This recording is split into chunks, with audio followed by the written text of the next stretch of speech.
Hello, welcome to another UTS Startups Confessions.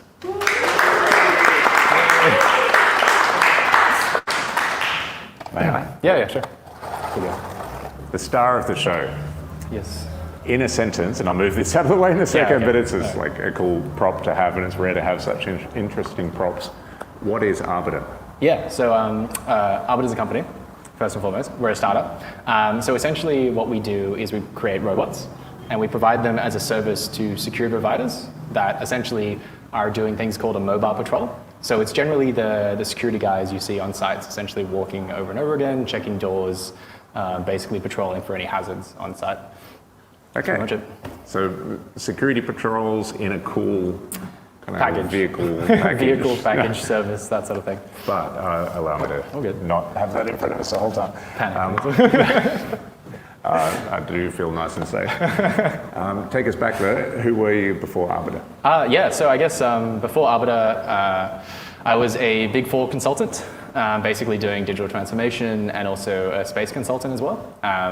And then I also currently and in the past have run the National Space Society here in Australia, where we run some of the bigger industry events around how you essentially build, instead of Earth-based lunar rovers, all the way to essentially lunar or Martian rovers essentially, and building out that supply chain to support that. So for me, it was very much like a pivot into how do I go into a robotics area that sort of leads me down that path, and I'll get that on later. Okay. But yeah, essentially Big Four consultant. I've worked in a couple of other startups, so I've got like equity in a company called Alula, which is like satellite imagery aggregation, worked for Humanitics in the beginning and also Community. So a bit of startups, non-for-profits, Big Four, corporates, a bit of everything, essentially. Okay. Big Four is quite tempting, especially once you kind of get on the treadmill. Why leave? Okay, so essentially the way that I view it, just to explain it, is when you look at a Big Four, a lot of people see it as like this big conglomerate, this entity sort of thing. It's actually 1,000 different small businesses, all sort of working together, going for specific areas, and they also have their own teams, and they're led by directors or partners. So if you're a partner in a firm, you like essentially own a portion of the business in that firm. So the way I look at it is you've got an option of either you spend your creative energy, especially while you're young, going down that pathway and essentially building out a practice internally in what would be the equivalent of a swimming pool, right? You're limited to a certain client base, you're limited to a certain region. So for me, it was essentially just, why not do that where I'm basically in the chaotic ocean that is startups, but I actually have as much scope as possible. And to be frank, if you fail or you demonstrate capability in that, you can happily go back into that career afterwards. And I know a lot of startups do, right? Is because the size of the contracts you get to work with are rather than in the couple mils to a couple hundred, right? But it's all about your capability, right? Okay, so it's a plan B. Plan B, yeah. Unnecessary plan B. Yeah. So going back, what are your first memories of this as an idea? So I think I was mentioning this to you, but essentially we were intending to be a space startup. So originally we had these like crazy drawings done by Kira, who's like sort of like media person, essentially detailing how we'd make a crab-based robot that would service the International Space Station and essentially help out astronauts. That angle is just, we have a lot of connections in that in that space.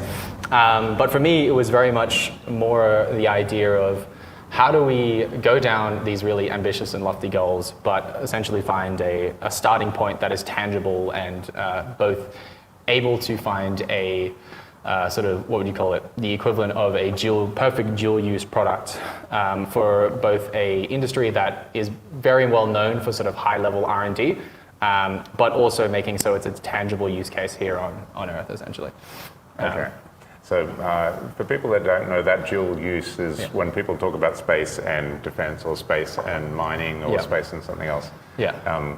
Do you think enough people appreciate that when people talk about space and, hey, we're going to have a space industry in Australia? Some people do. I would say the whole idea when it comes to being a space startup, and this is just more advice for anyone looking to do a space startup if you're curious. We aren't currently a space startup, right? We're a security company. The idea would be, your best case scenario when it comes to being an Australian company going into a industry that is heavily based on sort of high-end R&D is, especially within space, you're realistically competing against a huge market, whether it's the European Space Agency or all the companies in America that are funded by NASA. And the idea essentially is your best case scenario is just look around you.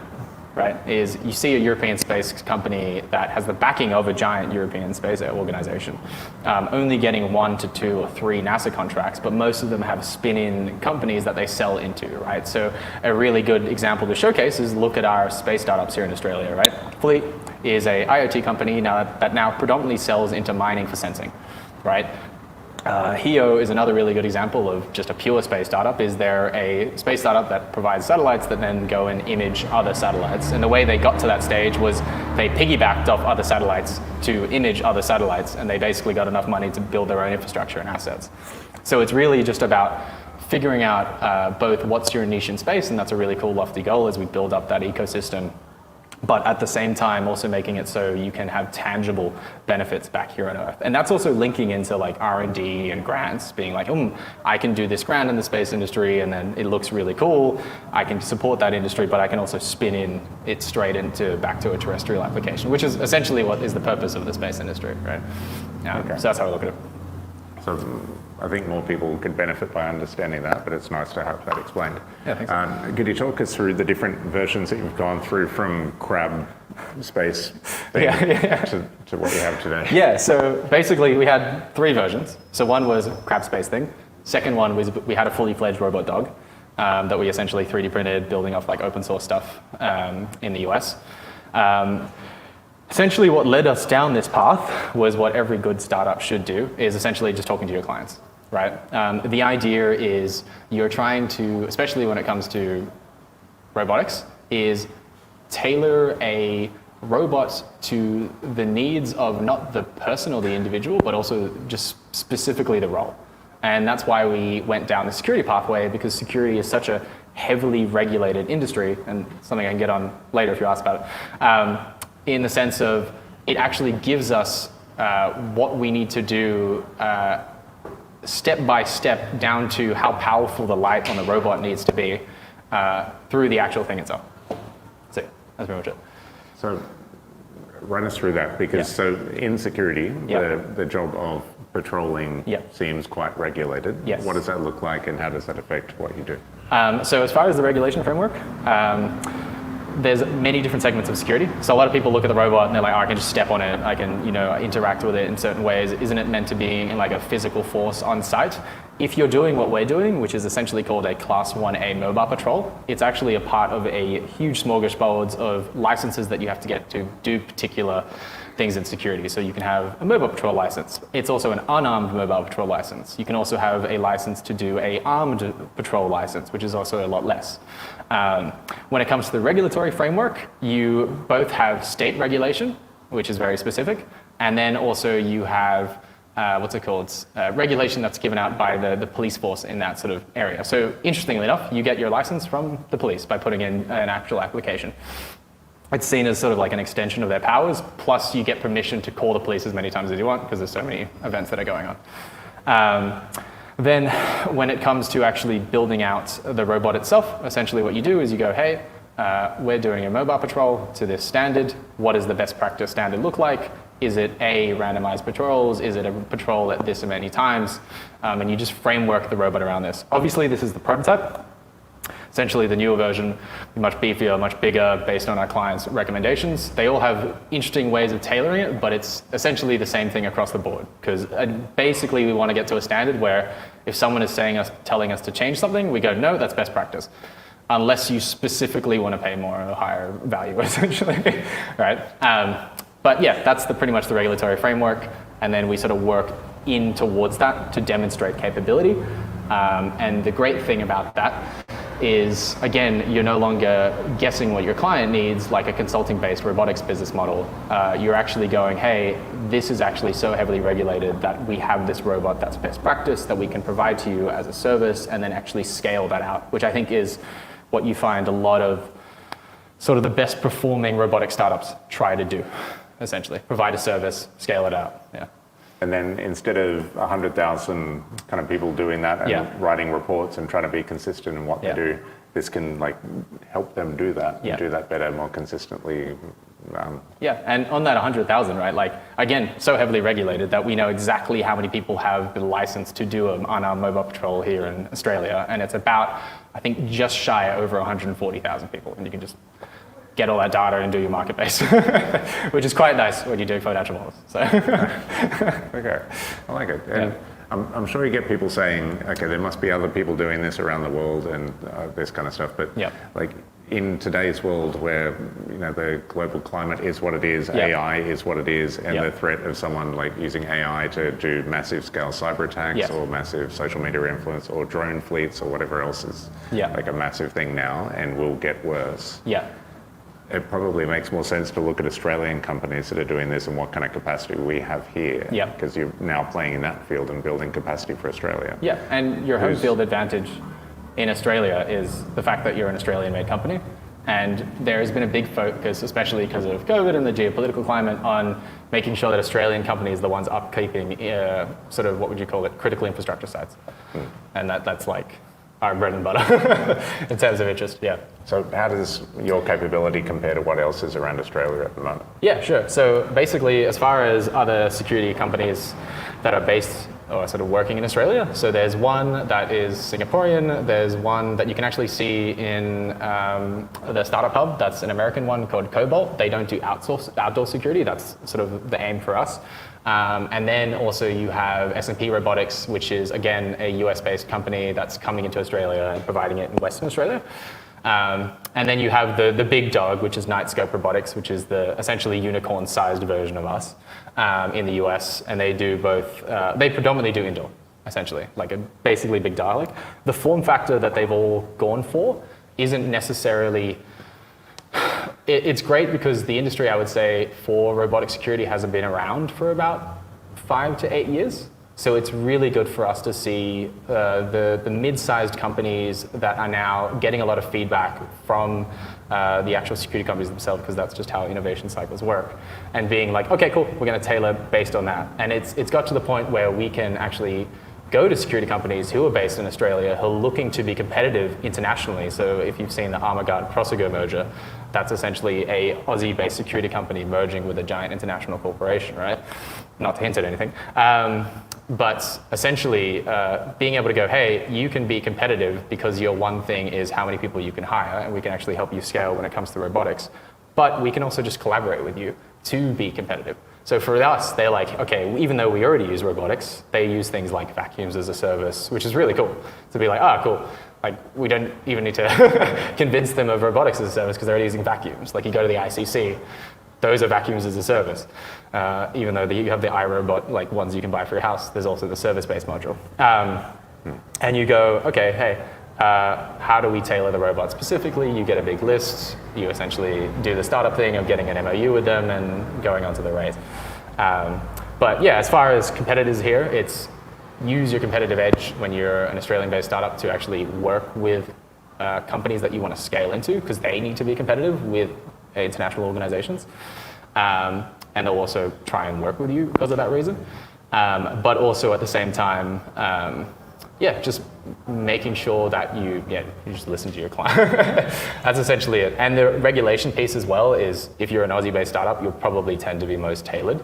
But again, it's sort of the whole space industry thing of make sure that you find your bread and butter in a specific space that's secure and sort of like greenfield, so critical infrastructure being an Australian startup.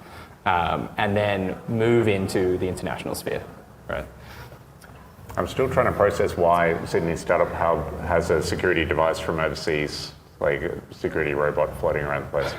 Yeah, so we hopefully will... Like, you see the problem there? Yeah, so like hopefully we'll fix that. For us, it's just more like, again, when it comes to security, that sort of goes into the reason why we're doing our sort of seed round soon, is you're either compliant or you're not. So you can go the consulting-based business model when it comes to robotics, right? And then you don't necessarily have to be completely compliant with everything. But if you're providing a service that is heavily regulated, you're either, again, compliant or not. So for us, it's do the seed, become compliant in the next like year and a half, and then spread out, essentially. So hopefully, we can we can organize something with them. Yeah, or I'm sure like you can have two and one's not fully compliant and the other one is like... And again, they specialize, right? So ours is an outdoor one to begin with.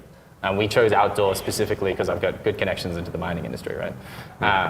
But again, you'd ideally specialize. So we'd have an indoor version, we have an outdoor version. But it's more, how do we get an Australian company to the capability of the equivalent of like a DJI Max, a DJI drone, in terms of capability, but for land-based operations, and then it sort of spins out from there. Yeah, because that's the thing, like DJI is a weapon like of a company in terms of capability, but it's not hard to imagine a world where that's no longer available. Or well, it's pretty soon, because essentially if you look into the US, being Chinese owned, they're essentially outlawing Chinese-made drones. Right, so any US-based drone manufacturer is very happy right now, right? And you have to be honest with yourself, is Australia is essentially lumped into that sphere, right, of influence, especially if we go down the defense route. So we'd be essentially sticking with their side. So anything that's happening there is good for us, essentially. Okay, a couple of questions to wrap up. If you could go back 2.5 years to when you're starting, because it's been a decent journey to build and engineer something like this, what would you tell yourself? I think the process that we went down was good. Ideally, we'd have made it a little bit faster. So essentially, I would have just been like, the cliche of saying, talk to your clients, right? Because essentially what we did is talk to VCs first. Great. It looks really cool to have a robot dog and things like that, and everyone's really excited, and you can see what's happening into the US. But especially when you're coming to an Australian sort of VC ecosystem, or I would just say ecosystem, you need to have a very robust business model when it comes to the actual money that's coming through. I'll just remind myself, talk to your client, because that's what I was good at to begin with. I just, for some reason, forgot it while I was in my own startup when I advised people to do it themselves. I think that's why people work on things. Like you work on it because you enjoy working on it. Yeah. Like no one enjoys us talking to like thousands of people and not getting a result yet. So like, it's understandable. Yeah. But it's good to be able to eventually end up doing both. And from here, the future is looking pretty bright as well. Like you've built this wonderful groundwork of people that are ready to sign up and all these kind of MOUs that are in place and like impressive partners that are coming on. What does that future look like if you can go forward 5 years? What's Arbiter? Yeah, so I guess I would say that we make a significant dent in the like 140,000 people in Australia alone that are doing mobile patrol. And the idea would be, as I said, is because the security industry is so heavily regulated, you actually have a pathway in terms of growth. So right now we do Class 1A security patrol, which is a mobile patrol. That is the most simple thing you can do in the security industry. It's the most heavily sort of populated in terms of licenses, but you can go down that pathway all the way to both building out our own mission control center and getting a master license to provide it as a service and actually being able to do it ourselves. But ideally, you'd scale out with security partners and all that jazz. Then the idea would be, as I touched on before, is one thing that we don't see in the market anywhere is you see RC cars, like they're everywhere, right? But you compare an RC car in terms of smarts with a drone, like a sort of helicopter drone, essentially. It's not that far away, right? Imagine the equivalent of a ground-based flying drone, and where you can control it from anywhere, see it through VR goggles, basically be able to remote into it through the internet, and build off that platform itself at a price that is competitive. The amount of innovation that builds off that is ridiculous. So for us, it's more both building those platforms and making sure that we productize them and not just do the typical robotics thing of I'm going to make a really cool robot and then only focus on that model, and as I get more and more expensive, I lose my previous clients. So more of like the iRobot model of like, this is a vacuum and a mop, and I sell based on this. But yeah, for us, it's literally just the future ground-based drone equivalent of like DJI. And then also at the same time, making sure that we're supporting the R&D of that through tangible services in the security industry. And honestly, in an industry that I personally feel very passionate about, going forward, especially with defense. Like, it's a good time to do it. Yeah. I like the idea of being, surrounded by robots that are keeping us safe. And, yeah. I mean, hopefully we'll get a couple of them going around. You can drive them around UTS and all that jazz. It'll be great. 100%. You can patrol this room. I'm sure we can start there. And so for that future, what do you need for anyone that's watching at home or anyone here? What can they do to help along or be part of that? Yeah, just the typical startup stuff. So essentially, good industry partners. So currently our industry partners are people like NVIDIA, so they're part of the NVIDIA Incubate program, Microsoft program, Seagate as well. They help us with like our SSDs and hard drives. And then also, of course, UTS startups. But anyone who's looking to sort of help us with tech enablement, I would say specifically our communications needs work. So that's like GPS denied areas, that sort of thing. Very specific terminology for that person. And then also, we're looking to go into our seed rounds over the next couple of months. So looking for a lead VC. We've got a pretty decent amount of soft commits, so reach out if you're interested. And then also, I would say, if you're a security provider and you've never really thought of using robotics and you've always thought that it's specifically reserved for the high end, like a Securitas or a Prosegur or an Armor Guard, we're specifically making it so we can price it for the middle range and then also get it down to that lower range of security company. So just reach out and we're happy to tailor and see what you specifically need. Okay, awesome. That's pretty much it. So good luck with your inbox. Thank you. We'll pause there and we'll go to private Q&A after this, because I think that's going to be really interesting, especially with this kind of technology. If you're watching at home, join us every Friday at 3:30 at UTS Startups at Central to be part of the private Q&A. But for now, join me in thanking Greg from Arbiter. Thank you.